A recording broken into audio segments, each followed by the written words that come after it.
Now, on this, I'm going to admit to being a little lazy, simply because I can't be arsed to needlessly deep dive into something that is so strongly still in living memory, and that is the Iraq weapons of mass destruction. With the Iraq WMD evidence, there are several defectors who attested to the existence of such weapons. This included some who lacked the specialized knowledge to really know what the Iraq military really had, but it also included some people who did know. Now, were these individuals brought forward who did have supposedly the requisite knowledge? Were they deliberately lying? That's something I don't really care about. A lot of people ask. It's not something I think anyone can answer, and it's not really important, because all that matters going forward or going backward is that a great compendium of experts and intelligence officials got it wrong. And what I'm going to do, and this is why I'm saying this is kind of lazy, but I don't think you can really top Colin Powell's speech to the UN. This is the authority blast, and I'm just going to play it in kind of a modified way, and I'll have it time-stamped so you can skip it. Thank you, Mr. President. Mr. President, Mr. Secretary General, distinguished colleagues, I would like to begin by expressing my thanks for the special effort that each of you made to be here today. This is an important day for us all as we review the situation with respect to Iraq and its disarmament obligations under UN Security Council Resolution 1441. Last November 8th, this Council passed Resolution 1441 by a unanimous vote. The purpose of that resolution was to disarm Iraq of its weapons of mass destruction. Iraq had already been found guilty of material breach of its obligations, stretching back over 16 previous resolutions and 12 years. Resolution 1441 was not dealing with an innocent party, but a regime this Council has repeatedly convicted over the years. Resolution 1441 gave Iraq one last chance to come into compliance or to face serious consequences. And to assist in its disarmament, we called on Iraq to cooperate with returning inspectors from UNMOVIC and IAEA.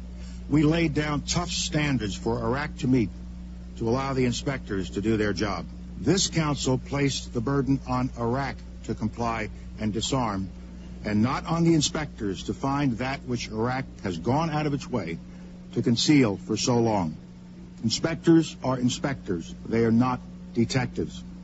I asked for this session today for two purposes. First, to support the core assessments made by Dr. Blix and Dr. El-Baradei. As Dr. Blix reported to this Council on January 27th, quote, Iraq appears not to have come to a genuine acceptance, not even today, of the disarmament which was demanded of it. And as Dr. El-Baradei reported, Iraq's declaration of December 7th, quote, did not provide any new information relevant to certain questions that have been outstanding since 1998. My second purpose today is to provide you with additional information, to share with you what the United States knows about Iraq's weapons of mass destruction, as well as Iraq's involvement in terrorism, which is also the subject of Resolution 1441 and other earlier resolutions. I might add at this point that we are providing all relevant information we can to the inspection teams for them to do their work. The material I will present to you comes from a variety of sources. Some are U.S. sources and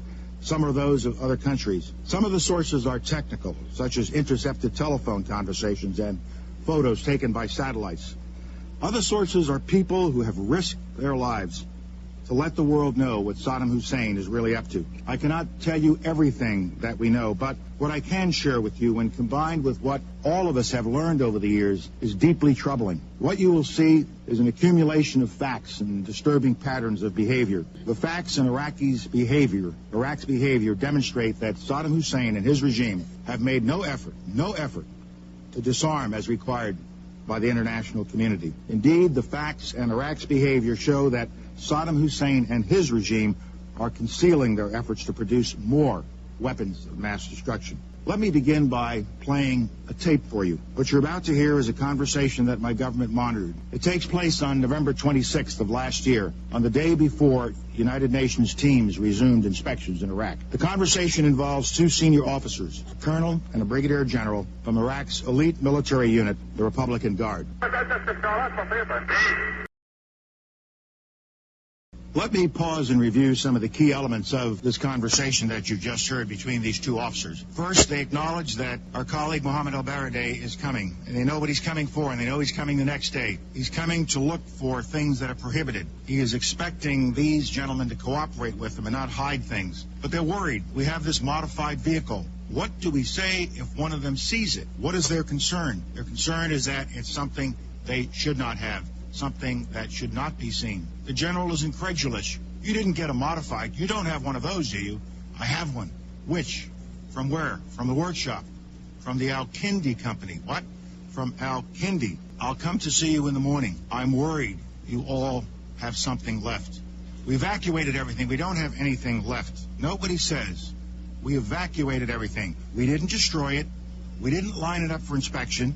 We didn't turn it into the inspectors. We evacuated it to make sure it was not around when the inspectors showed up. I will come to you tomorrow. The Al-Kindi company. This is a company that is well known to have been involved in prohibited weapon systems activity. Let me play another tape for you. As you'll recall, the inspectors found 12 empty chemical warheads on January 16th.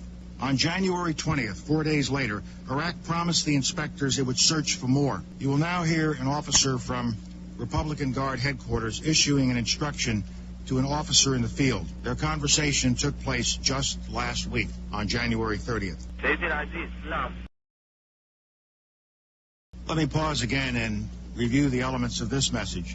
They're inspecting the ammunition you have. Yes, yes. For the possibility there are forbidden ammo. For the possibility there is by chance forbidden ammo? Yes. And we sent you a message yesterday to clean out all of the areas, the scrap areas, the abandoned areas, make sure there is nothing there. Remember the first message, evacuate it.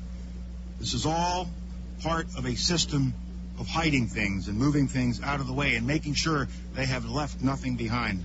You go a little further into this message and you see the specific instructions from headquarters. After you have carried out what is contained in this message, destroy the message, because I don't want anyone to see this message. Okay. Why? This message would have verified to the inspectors that they have been trying to turn over things. They were looking for things, but they don't want that message seen because they were trying to clean up the area, to leave no evidence behind of the presence of weapons of mass destruction. And they can claim that nothing was there, and the inspectors can look all they want, and they will find nothing. This effort to hide things from the inspectors is not one or two isolated events. Quite the contrary. This is part and parcel of a policy of evasion and deception that goes back 12 years, a policy set at the highest levels of the Iraqi regime. We know that Saddam Hussein has what is called, quote, a higher committee for monitoring the inspection teams, unquote. Think about that. Iraq has a high-level committee to monitor the inspectors who were sent in to monitor Iraq's disarmament. Not to cooperate with them, not to assist them, but to spy on them and keep them from doing their jobs. The committee reports directly to Saddam Hussein. It is headed by Iraq's Vice President, Taha Yassin Ramadan. Its members include Saddam Hussein's son, Qusay. This committee also includes Lieutenant General Amir al-Sadi, an advisor to Saddam. In case that name isn't immediately familiar to you, General Sadi has been the Iraqi regime's primary point of contact for Dr. Blix and Dr. al-Baradei. It was General Sadi who last fall publicly pledged that Iraq was prepared to cooperate unconditionally with inspectors. Quite the contrary, Sadi's job is not to cooperate. It is to deceive, not to disarm, but to undermine the inspectors, not to support them, but to frustrate them and to make sure they learn nothing. We have learned a lot about the work of this special committee. We learned that just prior to the return of inspectors last November, the regime has decided to resume what we heard called the old game of cat and mouse, unquote. For example, let me focus on the now famous declaration that Iraq submitted to this council on December 7th. Iraq never had any intention of complying with this council's mandate. Instead, Iraq planned to use the declaration to overwhelm us and to overwhelm the inspectors with useless information about Iraq's permitted weapons so that we would not have time to pursue Iraq's prohibited weapons. Iraq's goal was to give us in this room, to give those of us on this council, the false impression that the inspection process was working. You saw the result. Dr. Blitz pronounced the 12,200-page declaration rich in volume, poor in information, and practically devoid of new evidence. Could any member of this council honestly rise in defense of this false declaration? Everything we have seen and heard indicates that instead of cooperating actively with the inspectors to ensure the success of their mission, Saddam Hussein and his regime are busy doing all they possibly can to ensure that inspectors succeed in finding absolutely nothing. My colleagues, every statement I make today is backed up by sources, solid sources. These are not assertions. What we're giving you are facts and conclusions based on solid intelligence. I will cite some examples, and these are from human sources. Orders were issued to Iraq security organizations as well as to Saddam Hussein's own office to hide all correspondence with the Organization of Military Industrialization. This is the organization that oversees Iraq's weapons of mass destruction activities. Make sure there are no documents left which would connect you to the OMI. We know that Saddam's son Qusay ordered the removal of all prohibited weapons from Saddam's numerous palace complexes. We know that Iraqi government officials, members of the ruling Ba'ath Party, and scientists have hidden prohibited items in their homes. Other key files from military and scientific establishments have been placed in cars that are being driven around the countryside by Iraqi intelligence agents to avoid detection. Thanks to intelligence they were provided, the inspectors recently found dramatic confirmation of these reports. When they searched the home of an Iraqi nuclear scientist, they uncovered roughly 2,000 pages of documents. You see them here being brought out of the home and placed in UN hands. Some of the material is classified and related to Iraq's nuclear program. Tell me, answer me, are the inspectors to search the house of every government official, every Ba'ath Party member, and every scientist in the country to find the truth, to get the information they need to satisfy the demands of our council? Our sources tell us that in some cases, the hard drives of computers at Iraqi weapons facilities were replaced. Who took the hard drives? Where did they go? What's being hidden? Why? There's only one answer to the why. To deceive, to hide, keep from the inspector. Numerous human sources tell us that the Iraqis are moving not just documents and hard drives, but weapons of mass destruction to keep them from being found by inspectors. While we were here in this council chamber debating Resolution 1441 last fall, we know from sources that a missile brigade outside Baghdad was dispersing rocket launchers and warheads containing biological warfare agent to various locations, distributing them to various locations in western Iraq. Most of the launchers and warheads had been hidden in large groves of palm trees and were to be moved every 1 to 4 weeks to escape detection. We also have satellite photos that indicate that banned materials have recently been moved from a number of Iraqi weapons of mass destruction facilities. Let me say a word about satellite images before I show a couple. Photos that I am about to show you are sometimes hard for the average person to interpret, hard for me. The painstaking work of photo analysis takes experts with years and years of experience, poring for hours and hours over light tables. But as I show you these images, I will try to capture and explain what they mean, what they indicate to our imagery specialists. Let's look at one. This one is about a weapons munition facility, a facility that holds ammunition at a place called Taji. This is one of about 65 such facilities in Iraq. We know that this one has housed chemical munitions. In fact, this is where the Iraqis recently came up with the additional 4 chemical weapon shells. Here you see 15 munitions bunkers in yellow and red outlines. The 4 that are in red squares represent active chemical munitions bunkers. How do I know that? How can I say that?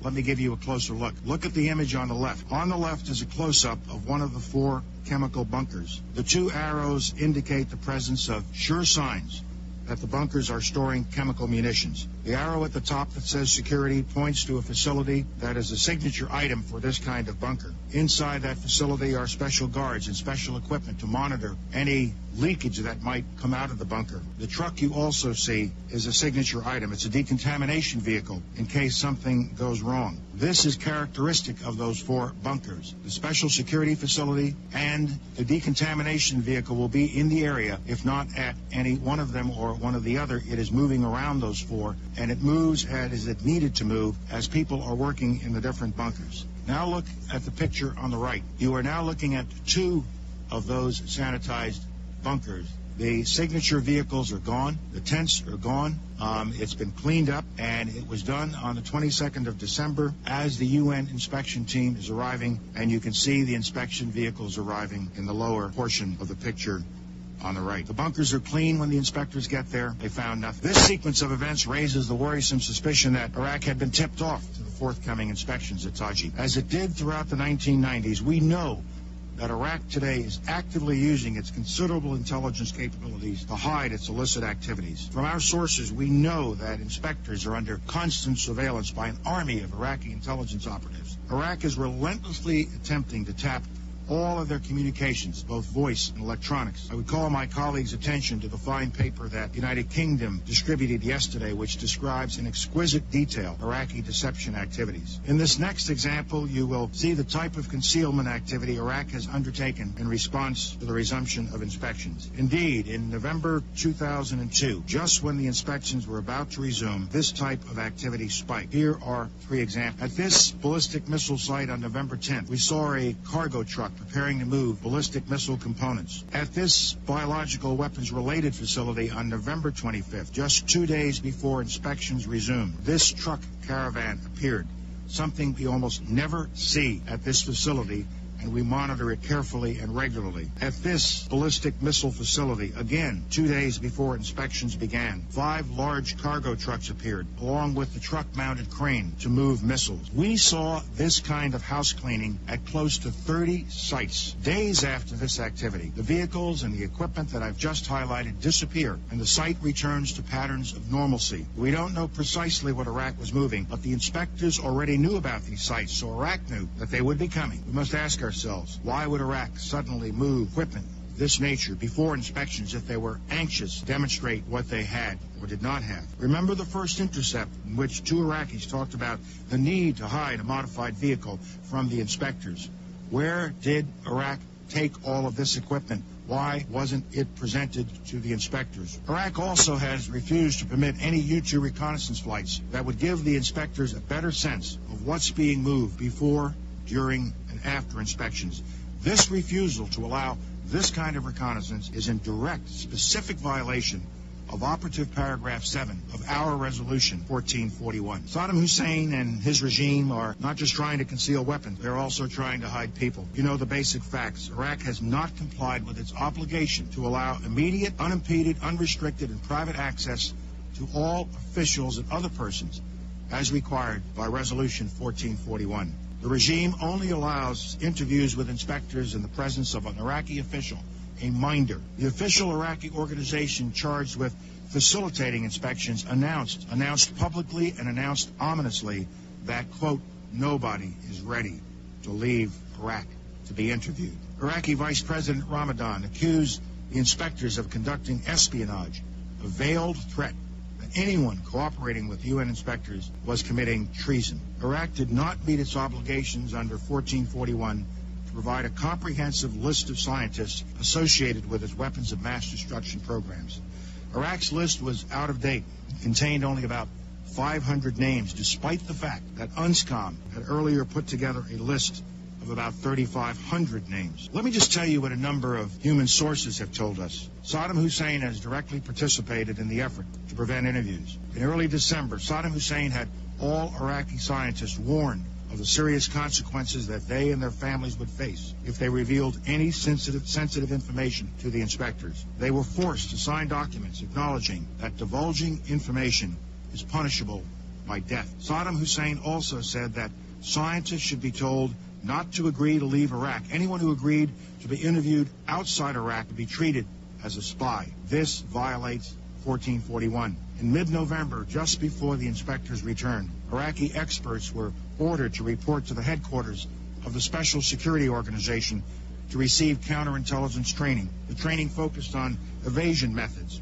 interrogation resistance techniques, and how to mislead inspectors. Ladies and gentlemen, these are not assertions. These are facts corroborated by many sources, some of them sources of the intelligence services of other countries. For example, in mid-December, weapons experts at one facility were replaced by Iraqi intelligence agents who were to deceive inspectors about the work that was being done there. On orders from Saddam Hussein, Iraqi officials issued a false death certificate for one scientist, and he was sent into hiding. In the middle of January, experts at one facility that was related to weapons of mass destruction, those experts had been ordered to stay home from work to avoid the inspectors. Workers from other Iraqi military facilities not engaged in illicit weapons projects were to replace the workers who've been sent home. A dozen experts have been placed under house arrest, not in their own houses, but as a group at one of Saddam Hussein's guest houses. It goes on and on and on.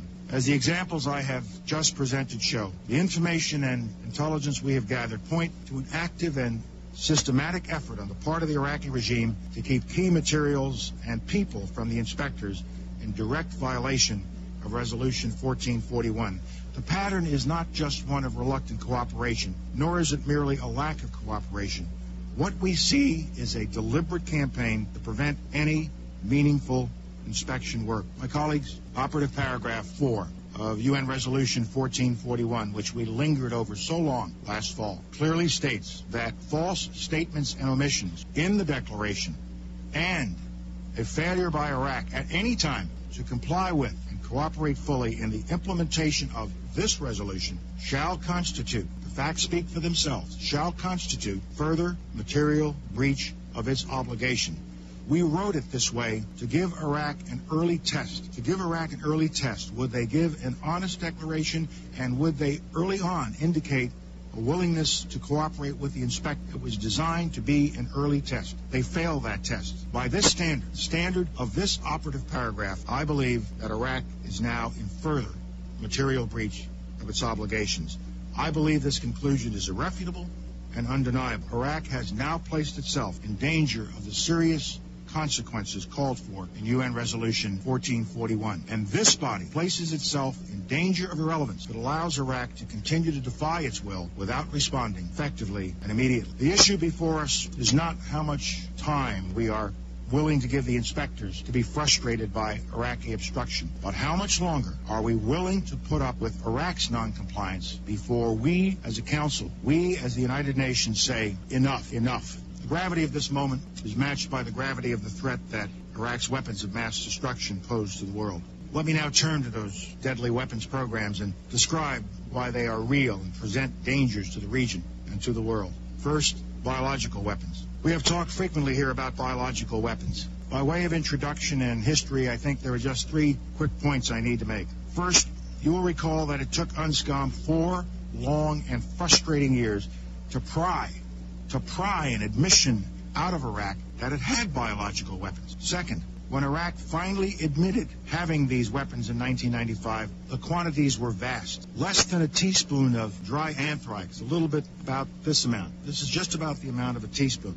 Less than a teaspoonful of dry anthrax in an envelope shut down the United States Senate in the fall of 2001. This forced several hundred people to undergo emergency medical treatment and killed 2 postal workers, just from an amount just about this quantity that was inside of an envelope. Iraq declared 8,500 liters of anthrax, but UNSCOM estimates that Saddam Hussein could have produced 25,000 liters. If concentrated into this dry form, this amount would be enough to fill tens upon tens, about tens of thousands of teaspoons. And Saddam Hussein has not verifiably accounted for even 1 teaspoonful of this deadly material. And that is my third point, and it is key. The Iraqis have never accounted for all of the biological weapons they admitted they had, and we know they had. They have never accounted for all the organic material used to make them, and they have not accounted for many of the weapons filled with these agents, such as their R-400 bombs. This is evidence, not conjecture. This is true. This is all well documented. Dr. Blix told this council that Iraq has provided little evidence to verify anthrax production and no convincing evidence of its destruction. It should come as no shock, then, that since Saddam Hussein forced out the last inspectors in 1998, we have amassed much intelligence indicating that Iraq is continuing to make these weapons. One of the most worrisome things that emerges from the thick intelligence file we have on Iraq's biological weapons is the existence of mobile production facilities used to make biological agents. Let me take you inside that intelligence file and share with you what we know from eyewitness accounts. We have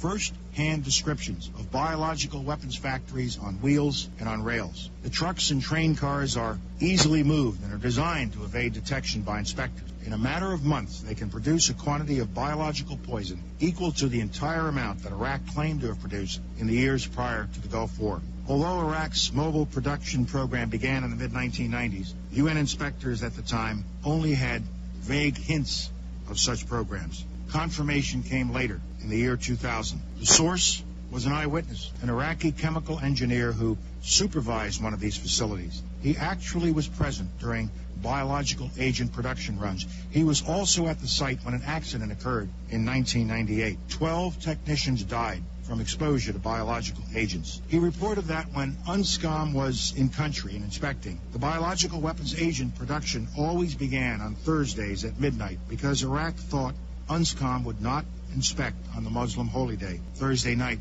through Friday. He added that this was important because the units could not be broken down in the middle of a production run, which had to be completed by Friday evening before the inspectors might arrive again. This defector is currently hiding in another country with a certain knowledge that Saddam Hussein will kill him if he finds him. His eyewitness account of these mobile production facilities has been corroborated by other sources. A second source, an Iraqi civil engineer in a position to know the details of the program, confirmed the existence of transportable facilities moving on trailers. A third source, also in a position to know, reported in summer 2002 that Iraq had manufactured mobile production systems mounted on road trailer units and on rail cars. Finally, a fourth source, an Iraqi major who defected, confirmed that Iraq has mobile biological research laboratories in addition to the production facilities I mentioned earlier. We have diagrammed what our sources reported about these mobile facilities. Here you see both truck and rail car mounted mobile factories. The description our sources gave us of the technical features required by such facilities are highly detailed and extremely accurate. As these drawings, based on their description, show, we know what the fermenters look like. We know what the tanks, pumps, compressors, and other parts look like. We know how they fit together. We know how they work. And we know a great deal about the platforms on which they are mounted. As shown in this diagram, these factories can be concealed easily, either by moving ordinary-looking trucks and rail cars along Iraq's thousands of miles of highway or track, or by parking them in a garage or a warehouse or somewhere in Iraq's extensive system of underground tunnels and bunkers. We know that Iraq has at least 7 of these mobile biological agent factories. The truck-mounted ones have at least 2 or 3 trucks each. That means that the mobile production facilities are very few. Perhaps 18 trucks that we know of. There may be more, but perhaps 18 that we know of. Just imagine trying to find 18 trucks among the thousands and thousands of trucks that travel the roads of Iraq every single day. It took the inspectors 4 years to find out that Iraq was making biological agents. How long do you think it will take the inspectors to find even one of these 18 trucks without Iraq coming forward, as they are supposed to, with the information about these kinds of capabilities? Ladies and gentlemen, these are sophisticated facilities. For example, they can produce anthrax and botulinum toxin. In fact, they can produce enough dry biological agent in a single month to kill thousands upon thousands of people. And dry agent of this type is the most lethal form for human beings. By 1998, UN experts agreed that the Iraqis had perfected drying techniques for their biological weapons programs. Now, Iraq has incorporated this drying expertise into these mobile production facilities. We know from Iraq's past admissions that it has successfully weaponized not only anthrax, but also other biological agents, including botulinum toxin, aflatoxin, and ricin. But Iraq's research efforts did not stop there. Saddam Hussein has investigated dozens of biological agents causing diseases such as gas gangrene, plague, typhus, tetanus, cholera, camel pox, and hemorrhagic fever. And he also has the wherewithal to develop smallpox. The Iraqi regime has also developed ways to disperse lethal biological agents widely, indiscriminately, into the water supply, into the air. For example, Iraq had a program to modify aerial fuel tanks for Mirage jets. This video of an Iraqi test flight obtained by UNSCOM some years ago shows an Iraqi F-1 Mirage jet aircraft. Note the spray coming from beneath the Mirage. That is 2,000 liters of simulated anthrax that a jet is spraying. In 1995, an Iraqi military officer, Mujahid Saleh Abdul Latif, told inspectors that Iraq intended the spray tanks to be mounted onto a MiG-21 that had been converted into an unmanned aerial vehicle, or a UAV. UAVs outfitted with spray tanks constitute an ideal method for launching a terrorist attack using biological weapons. Iraq admitted to producing 4 spray tanks, but to this day, it has provided no credible evidence that they were destroyed, evidence that was required by the international community. There can be no doubt that Saddam Hussein has biological weapons and the capability to rapidly produce more, many more. And he has the ability to dispense these lethal poisons and diseases in ways that can cause massive death and destruction. If biological weapons seem too terrible to contemplate, chemical weapons are equally chilling. UNMOVIC already laid out much of this, and it is documented for all of us to read in UNSCOM's 1999 report on the subject. Let me set the stage with 3 key points that all of us need to keep in mind. First, Saddam Hussein has used these horrific weapons on another country and on his own people. In fact, in the history of chemical warfare, no country has had more battlefield experience with chemical weapons since World War I than Saddam Hussein's Iraq. Second, as with biological weapons, Saddam Hussein has never accounted for vast amounts of chemical weaponry. 550 artillery shells with mustard, 30,000 empty munitions, and enough precursors to increase his stockpile to as much as 500 tons of chemical agents. If we consider just one category of missing weaponry, 6,500 bombs from the Iran-Iraq War, UNMOVIC says the amount of chemical agent in them would be on the order of 1,000 tons. These quantities of chemical weapons are now unaccounted for. Dr. Blick says, quipped that, quote, mustard gas is not marmalade. You are supposed to know what you did with it. We believe Saddam Hussein knows what he did with it, and he has not come clean with the international community. We have evidence these weapons existed. What we don't have is evidence from Iraq that they have been destroyed or where they are. That is what we are still waiting for. Third point, Iraq's record on chemical weapons is replete with lies. It took years for Iraq to finally admit that it had produced 4 tons of the deadly nerve agent VX. A single drop of VX on the skin will kill in minutes. 4 tons. The admission only came out after inspectors collected documentation as a result of the defection of Hussein Kamal, Saddam Hussein's late son-in-law. UNSCOM also gained forensic evidence that Iraq had produced VX and put it into weapons for delivery. Yet to this day, Iraq denies it had ever weaponized VX. And on January 10, 27, UNMOVIC told this council that it has information that conflicts with the Iraqi account of its VX program. We know that Iraq has embedded key portions of its illicit chemical weapons infrastructure within its legitimate civilian industry. To all outward appearances, even to experts, the infrastructure looks like an ordinary civilian operation. Illicit and legitimate production can go on simultaneously, or on a dime. This dual-use infrastructure can turn from clandestine to commercial and then back again. These inspections would be unlikely. Any inspections of such facilities would be unlikely to turn up anything prohibited, especially if there is any warning that the inspections are coming. Call it ingenious or evil genius, but the Iraqis deliberately designed their chemical weapons programs to be inspected. It is infrastructure with a built-in ally. Under the guise of dual-use infrastructure, Iraq has undertaken an effort to reconstitute facilities that were closely associated with its past program to develop and produce chemical weapons. For example, Iraq has rebuilt key portions of the Tariq State establishment. Tariq includes facilities designed specifically for Iraq's chemical weapons program and employs key figures from past programs. That's the production end of Saddam's chemical weapons business. What about the delivery end? I'm going to show you a small part of a chemical complex called Al-Musayyib, a site that Iraq has used for at least 3 years to transship chemical weapons from production facilities out to the field. In May 2002, our satellites photographed the unusual activity in this picture. Here we see cargo vehicles are again at this transshipment point, and we can see that they are accompanied by a decontamination vehicle associated with biological or chemical weapons activity. What makes this picture significant is that we have a human source who has corroborated that movement of chemical weapons occurred at this site at that time. So it's not just the photo, and it's not an individual seeing the photo.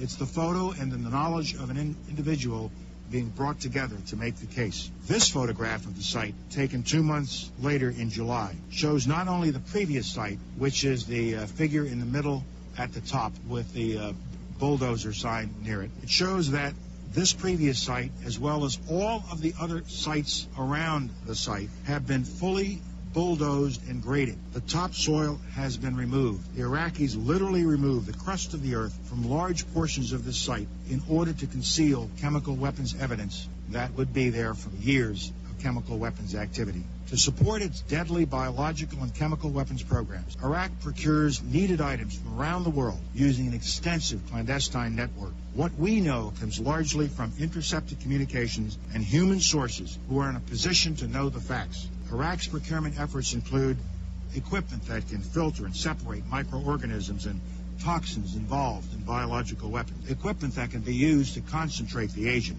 growth media that can be used to continue producing anthrax and botulinum toxin, sterilization equipment for laboratories, glass-lined reactors and specialty pumps that can handle corrosive chemical weapons agents and precursors, large amounts of thionyl chloride, a precursor for nerve and blister agents, and other chemicals such as sodium sulfide, an important mustard agent precursor. Now, of course, Iraq will argue that these items can also be used for legitimate purposes. But if that is true, why do we have to learn about them by intercepting communications and risking the lives of human agents? With Iraq's well-documented history on biological and chemical weapons, why should any of us give Iraq the benefit of the doubt? I don't, and I don't think you will either after you hear this next intercept. Just a few weeks ago, we intercepted communications between two commanders in Iraq's 2nd Republican Guard Corps. One commander is going to be giving an instruction to the other. You will hear as this unfolds that what he wants to communicate to the other guy, he wants to make sure the other guy hears clearly, to the point of repeating it so that it gets written down and completely understood. Listen. Hello. Hello. Hello. Someone ready. Let's review a few selected items of this conversation. Two officers talking to each other on the radio want to make sure nothing is misunderstood. Remove the expression, I got it. Nerve agents, wherever it comes up, got it, wherever it comes up, in the wireless instructions, in the instructions, correction, no, in the wireless instructions. Wireless, I got it. Why does he repeat it that way? Why is he so forceful in making sure this is understood? And why did he focus on wireless instructions? Because the senior officer is concerned that somebody might be listening. Well, somebody was. Nerve agents. Stop talking about it. They're listening to us. Don't give any evidence that we have these horrible agents, but we know that they do, and this kind of conversation confirms it. Our conservative estimate is that Iraq today has a stockpile of between 100 and 500 tons of chemical weapons agent. That is enough agent to fill 16,000 battlefield rockets. Even the low end of 100 tons of agent would enable Saddam Hussein to cause mass casualties across more than 100 square miles of territory, an area nearly 5 times the size of Manhattan. Let me remind you that of the 122-millimeter chemical warheads that the UN inspectors found recently. This discovery could very well be, as has been noted, the tip of a submerged iceberg. The question before us all, my friends, is when will we see the rest of the submerged iceberg? Saddam Hussein has chemical weapons. Saddam Hussein has used such weapons. And Saddam Hussein has no compunction about using them again against his neighbors and against his own people. And we have sources who tell us that he recently has authorized his field commanders to use them. He wouldn't be passing out the orders if he didn't have the weapon or the intent to use them. We also have sources who tell us that since the 1980s, Saddam's regime has been experimenting on human beings to perfect its biological or chemical weapons. A source said that 1,600 death row prisoners were transferred in 1995 to a special unit for such experiments. An eyewitness saw prisoners tied down to beds, experiments conducted on them, blood oozing around the victims' mouths, and autopsies performed to confirm the effects of the prisoners on the prisoner. Saddam Hussein's inhumanity has no limits. Let me turn now to nuclear weapons. We have no indication that Saddam Hussein has ever abandoned his nuclear weapons program. On the contrary, we have more than a decade of proof that he remains determined to acquire nuclear weapons. To fully appreciate the challenge that we face today, remember that in 1991, the inspectors searched Iraq's primary nuclear weapons facilities for the first time, and they found nothing to conclude that Iraq had a nuclear weapons program. But based on defector information in May of 1991, Saddam Hussein's lie was exposed. In truth, Saddam Hussein had a massive clandestine nuclear weapons program that covered several different techniques to enrich uranium, including electromagnetic isotope separation, gas centrifuge, and gas diffusion. We estimate that this illicit program cost the Iraqis several $billions. Nonetheless, Iraq continued to tell the IAEA that it had no nuclear weapons program. If Saddam had not been stopped, Iraq could have produced a nuclear bomb by 1993, years earlier than most worst-case assessments that had been made before the war. In 1995, as a result of another defector, we find out that after his invasion of Kuwait, Saddam Hussein had initiated a crash program to build a crude nuclear weapon in violation of Iraq's UN obligations. Saddam Hussein already possesses 2 out of the 3 key components needed to build a nuclear bomb. He has a cadre of nuclear scientists with the expertise, and he has a bomb design. Since 1998, his efforts to reconstitute his nuclear program have been focused on acquiring the third and last component, sufficient fissile material to produce a nuclear explosion. To make the fissile material, he needs to develop an ability to enrich uranium. Saddam Hussein is determined to get his hands on a nuclear bomb. He is so determined that he has made repeated covert attempts to acquire high-specification aluminum tubes from 11 different countries, even after inspections resumed. These tubes are controlled by the Nuclear Suppliers Group precisely because they can be used as centrifuges for enriching uranium. By now, just about everyone has heard of these tubes, and we all know that there are differences of opinion. There is controversy about what these tubes are for. Most U.S. experts think they are intended to serve as rotors in centrifuges used to enrich uranium. Other experts and the Iraqis themselves argue that they are really to produce the rocket bodies for a conventional weapon, a multiple rocket launcher. Let me tell you what is not controversial about these tubes. First, all the experts who have analyzed the tubes in our possession agree that they can be adapted for centrifuge use. Second, Iraq had no business buying them for any purpose.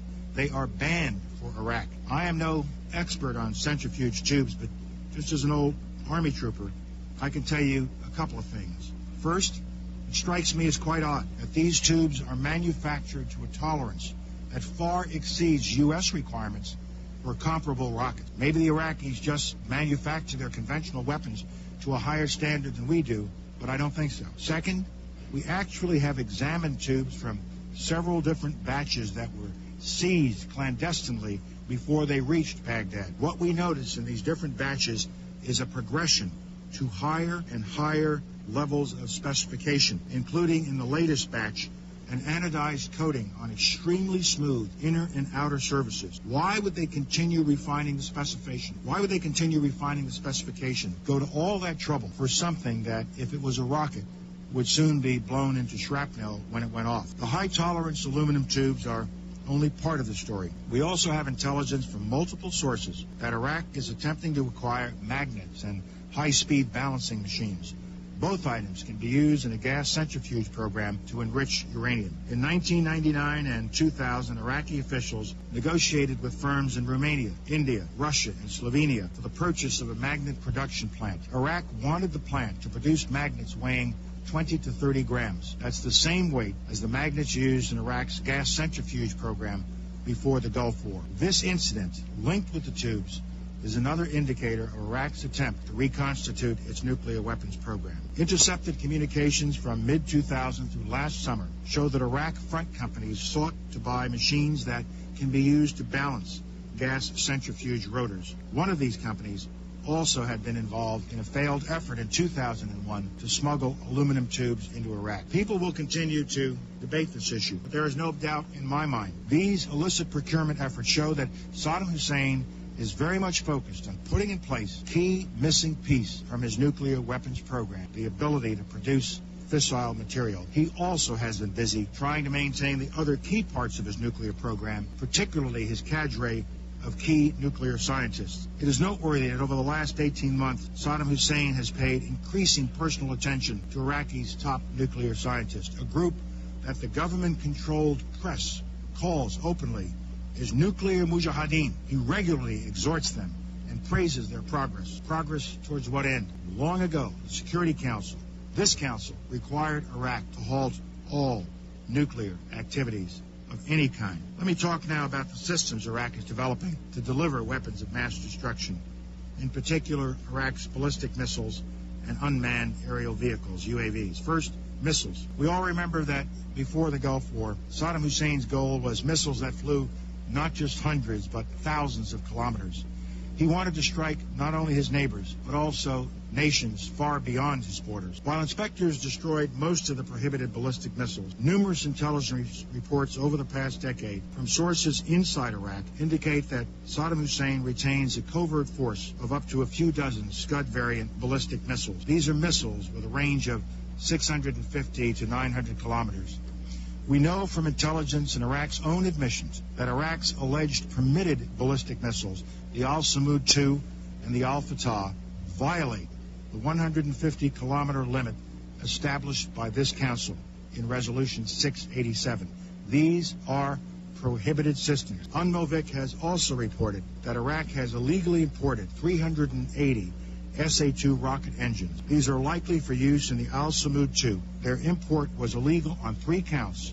Resolution 687 prohibited all military shipments into Iraq. UNSCOM specifically prohibited use of these engines in surface-to-surface missiles. And finally, as we have just noted, they are for a system that exceeds the 150-kilometer range limit.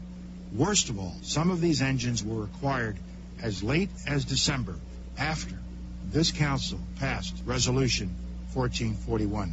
What I want you to know today is that Iraq has programs that are intended to produce ballistic missiles that fly over 1,000 kilometers. One program is pursuing a liquid fuel missile that would be able to fly more than 1,200 kilometers. And you can see from this map, as well as I can, who will be in danger of these missiles. As part of this effort, another little piece of evidence, Iraq has built an engine test stand that is larger than anything it has ever had. Notice the dramatic difference in size between the test stand on the left, the old one, and the new one on the right. Note the large exhaust vent. This is where the flame from the engine comes out. The exhaust vent on the right test stand is 5 times longer than the one on the left. The one on the left was used for short-range missiles.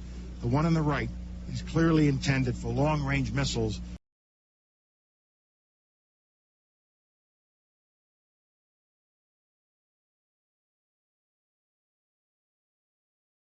Now, this is actually a very, very important speech. Say you're a guy who's made up his mind that there were not WMDs in Iraq back in 2003, and you wanted to try to argue against Powell on this.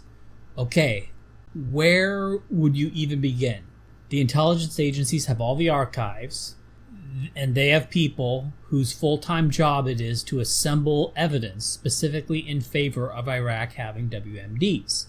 To expect amateurs to be able to counter all of these specific things is nuts.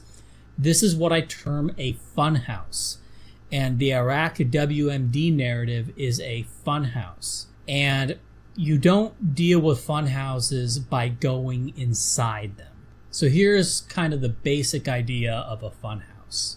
Say you have 2 guys who are in a deadlift competition. One guy physically lifts 200 kilograms and the other physically lifts 220 kilograms.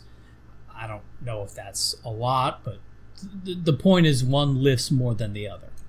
Okay, so we see the weights, and clearly the guy who lifted 220 kilograms lifted more, right? Like he exerted more force to lift that bar. Well, not so fast. One of the judges was able somehow to specifically measure the contractive force of every single muscle fiber in the bodies of both of the lifters. And he found that the lifter who lifted 200 kilograms actually had more contractile force for 6 million muscle fibers. And the one who lifted 200 kilograms also had more total muscle fibers overall than the one who lifted 220 kilograms. And if you want to say that the lifter who lifted more actually lifted more, well, then you need to respond to each claim about each specific muscle fiber. Right? That's real rigorous research. That's going through all the arguments. Right? That's rigor. That's what you need to do if you're going to be responsible, and you want to make such a claim that the guy who lifted 220 kilograms actually lifted more. So this judge made a funhouse, and he wants you to go through it. No big picture, no good faith attempt to try to figure things out, no going into detail on things when you really need to know, right? No big simples, just endless minutiae grinding. And out there in the world, there's an infinity of facts. You can assemble and construct a narrative for whatever you want, create a funhouse for whatever you want, and just do minutiae grinding. The fallout from Iraq not having WMDs was fairly devastating for the neoconservatives movement, as it's called, though perhaps not as devastating as it should have been. A lot of them have been able to hide, change their stripes, and continue with their Dr. Strangelove ways. There were and still are bitter clingers who say Saddam destroyed the weapons, destroyed the documentation, shipped them to Syria, and they'll cite that some weapons ostensibly used by Assad were similar to those supposedly in Iraq. There's no way you can argue against that. When a narrative is institutionally embedded, that is, it becomes part of sort of the idea nexus, the orthodoxy, what everyone believes, then one, there will be more volume of argument in favor of that narrative than against it. This is simply a matter of resources both for fact-finding and writing up what you might call fact checks or debunkings, right? There's simply more resources for things that are within the institutional nexus than ideas that are not. Consider, was any of the stuff in Powell's speech debunked in the traditional way? Maybe some was, but most wasn't, and even if it was, few will have heard about it because of the disparity in resources, one of which being the ability to project narrative. So these narratives aren't going to be refuted from the inside. They are refuted from the outside somehow. If they're wrong, they're shown to be wrong by something outside of the funhouse. Going into the funhouse and responding to every piece of evidence is a mug's game. And two, consider the fallout if a narrative is dropped. For the Iraq WMDs, there was some major fallout. Newspapers cheerleading the war, referring to incontrovertible evidence of such weapons. The legacies of Colin Powell and George Bush are forever tarnished by this falsity. And of course, things like the mobile weapons labs just look ridiculous in hindsight. And of course, this also calls into question U.S. aerial reconnaissance abilities to infer what's actually being produced inside buildings. The kind of inferences that they draw based on what they think is being shipped in and out. Maybe they've improved since then, or maybe they've gotten worse. And the fallout continues to dog those in the U.S. who want to dive into another horrible foreign misadventure. Individuals who commit to a narrative will have to eat crow if that narrative is wrong. Let's take an example involving me. I earnestly believed ivermectin was effective in a causal way at treating COVID. I was then exposed to some information that showed quite clearly that it was not causal and that ivermectin was actually good at treating a certain type of parasitic infection and thus showed efficacy in reducing mortality in populations that had a certain type of parasitic infection, and it was unrelated to actually dealing with the COVID variants. Now that's rough for me because I publicly committed to a narrative. And so there's an incentive for me to just lie and keep at it. Now, I'm one guy, and my MO is not predicated on the effectiveness of ivermectin in treating COVID.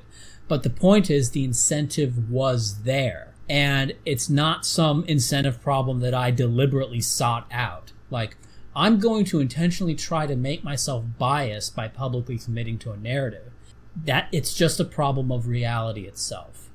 And when you publicly commit to a narrative, that raises the bar for the amount of evidence it will take for you to change your mind. And the problem gets worse because not only are you raising the bar, but you're finding ways to dismiss evidence as well. So you're raising the bar and tying ankle weights to anyone trying to get over it. And that's just for a single person, me, in a relatively, in something that I have not, that I didn't commit too hardly to. I made a video about it, but it's not a really central thing. So it's fairly easy for me to sort of back off. The amount of crow that I have to eat is fairly low compared to the amount of crow someone like Powell and Bush would have to eat to say, yeah, we lied getting into this war and getting however many people killed as a result.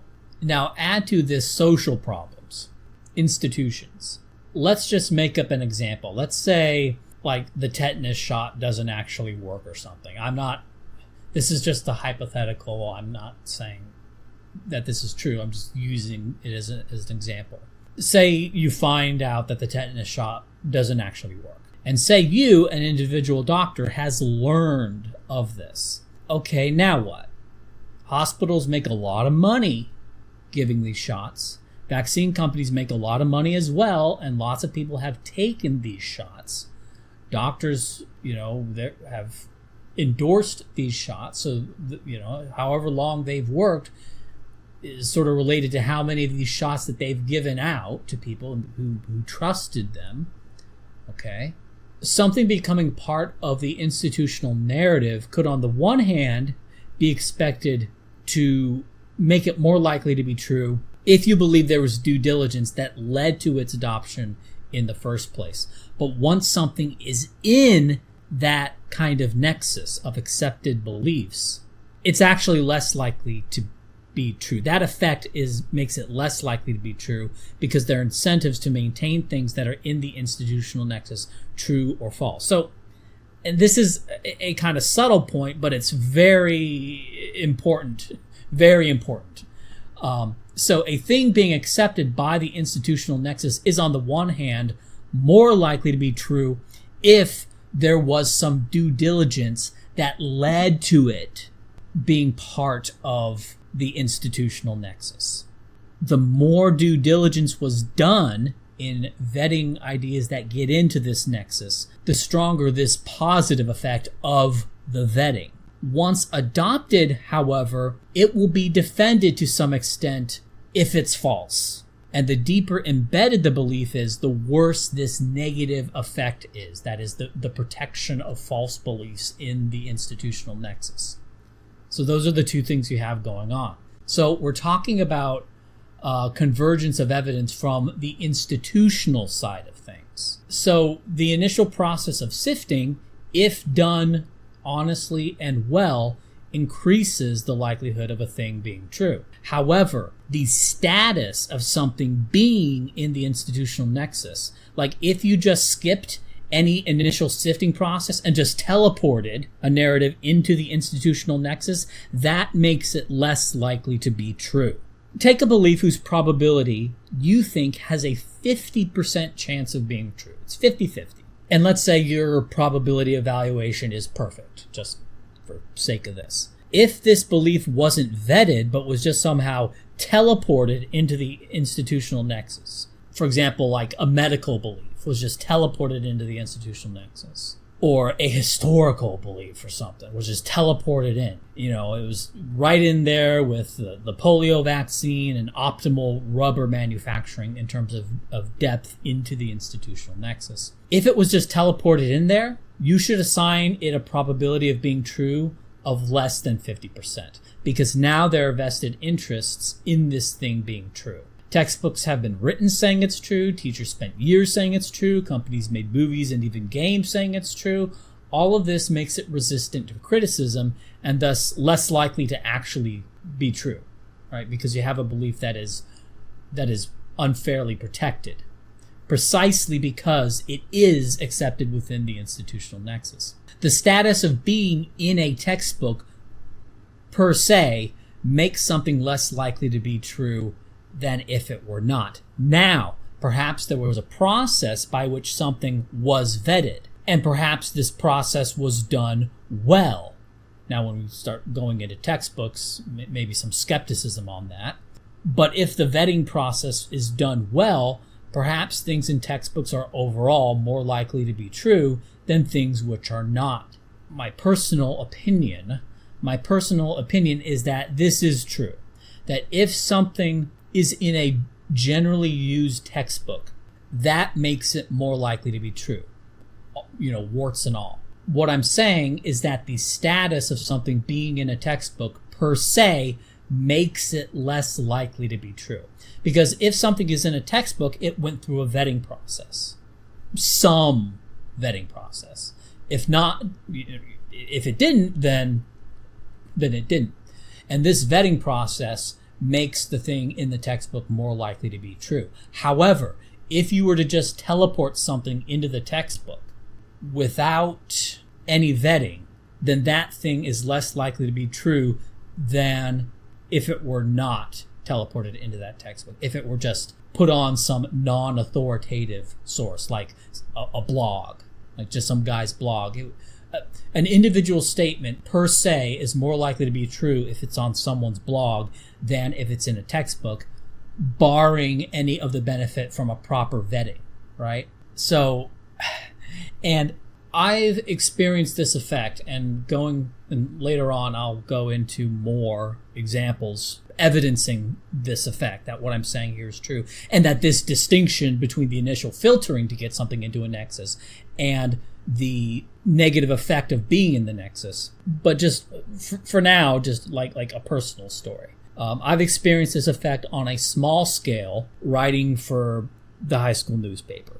I don't wish to share the content here, but I wrote something about the football team that ended up being false, even though I was on the football teams. That's another thing. I was there, man. How can you say I was wrong? I was there. I'm on the team. I'm in the locker room, man. My physical presence doesn't mean I'm in too deep and unable to see the bigger picture. It means I have the inside scoop.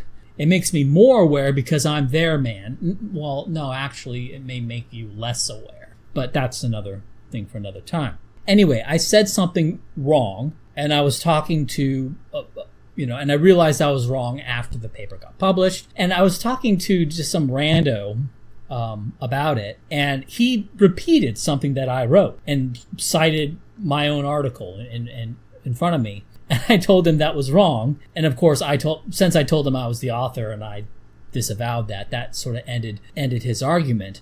But what happened there? What happened? I created a narrative which I genuinely believed. I wasn't lying, but I was wrong. Because like high school newspaper, it got printed without due diligence. It got teleported into a very small institutional nexus. But see, the thing I said was treated as more likely to be true because it was written in the school paper, right? Assumption of due diligence. The result was that it was more likely to be accepted and shielded against a certain amount of criticism because it was in the school paper. This thing I said was more accepted than it would be if it came from sort of the bottom up, right? If it came from the rumor mill. It was institutional, the school newspaper, but still an institution of some sort. This status makes it more likely to be believed, all else being equal or per se, than if it were not written in the newspaper. And that's a bad thing. That's a negative effect. It means false beliefs are more likely to persist if they're in some sort of institutional frame. The hope being that there was some vetting process that led to it getting into an institutional frame in the first place. Okay, which is to say, things that are actually false can more likely persist if they're nestled in the institutional nexus. And the more deeply nestled they are, the bigger the falsity that can persist. The hope is that due diligence was done on the front end to make sure things, or for science, things that work, are all that get into the institutional nexus. And so what this boils down to is that faith in institutions is faith in the initial vetting process and nothing else. Okay? Because once it's in, it's less vetted. If the initial vetting process is crap, then what you have are basically teleported narratives. They just teleport in, whose status as authoritative actually makes them more likely to be wrong than if those same narratives were posted in a non-authoritative location. Because the same narrative posted in a non-authoritative location will face more skepticism than if posted in an authoritative location. And if, a narrative in a non-authoritative location is directly in conflict with an authoritative narrative, it's going to face an unreasonable level of skepticism. It's going to face the minutiae grinding sort of effect, prove each individual muscle cell sort of thing, sort of the funhouse opposition. And whether you're more interested in conspiracy blogs or authoritative sources on any given topic, it's a matter of how much you trust the initial vetting process that causes narratives to be transmuted from just a thing people say to authoritative. Right? How does it go from just being any other proposition to being authoritative? And that can vary a lot depending on what institutions you're talking about and what this filtering process is. Now, for history, quote unquote, in particular, what is the vetting process? I mean, there are virtually no experiments and no testing. They try to when they can sometimes. Sometimes there's a particular topic where there is a lot of investigation that could be done that isn't done. But so history is probably one of the worst in terms of having any kind of initial filter. So with the subject of history, that's where you're going to get the most of these propositions that are just teleported into the institutional nexus.